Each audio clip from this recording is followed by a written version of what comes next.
Futurama takes place 1,000 years from now in New York City, which is a city built on the ruins of New York City.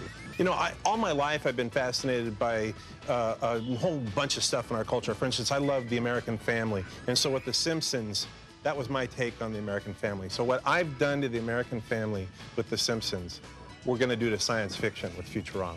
As far as the look, it's Matt Groening's drawing style. And hopefully that will give it a little familiarity that people appreciate, while at the same time, he's given it a lot of strange twists that you would never see in The Simpsons. And we have aliens and bizarre creatures of every type. The great thing about Futurama, I think, is that if you love science fiction, this is going to be heaven, because this has a lot of science fiction elements in it that we really run with. And if you hate science fiction because it's so stupid, you're going to love this. Because we do to science fiction what needs to be done. We poke fun at all the ridiculousness and the absurdity of science fiction, and at the same time, we honor it.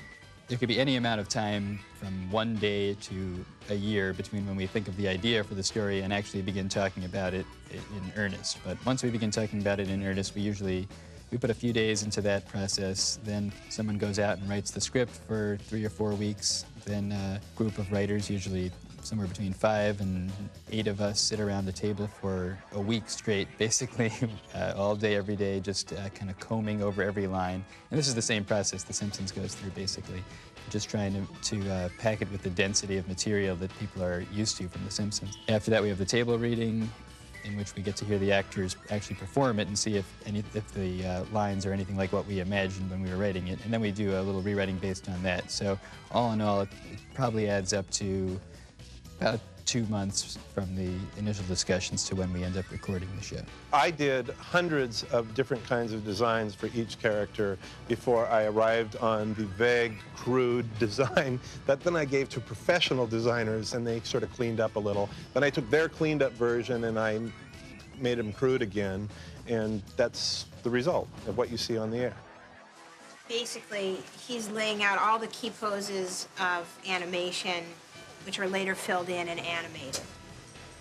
In this case, how to draw Bender, and it basically breaks down, you know, his raw construction so that even though we have 30 layout people, they're all drawing Bender theoretically exactly the same way. The layout people start out with an approved storyboard, which you can see out here, which is basically just a comic book almost of the script, and from there we go to layout, which are all the poses broken down, and these guys try and follow the storyboard as closely as possible.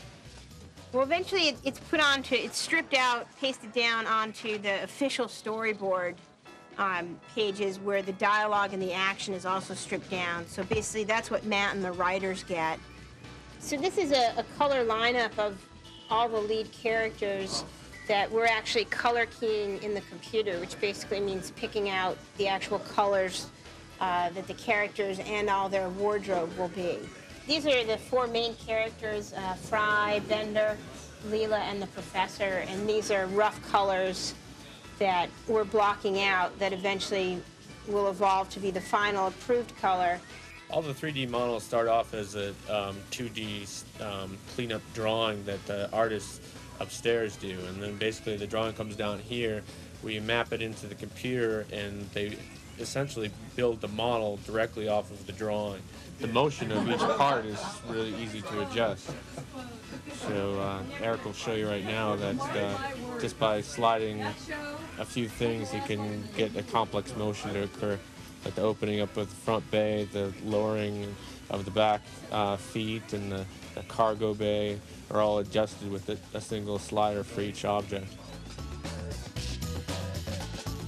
One of the great things about this is still, I'm still doing it. I'm still getting away with it. I can't believe it. This is what I used to get in trouble for doing in school. This is what they used to rap my knuckles with the ruler about. You know, you're drawing, you're wasting your time. Don't draw those rocket ships. Wham! You know, and now I'm doing it.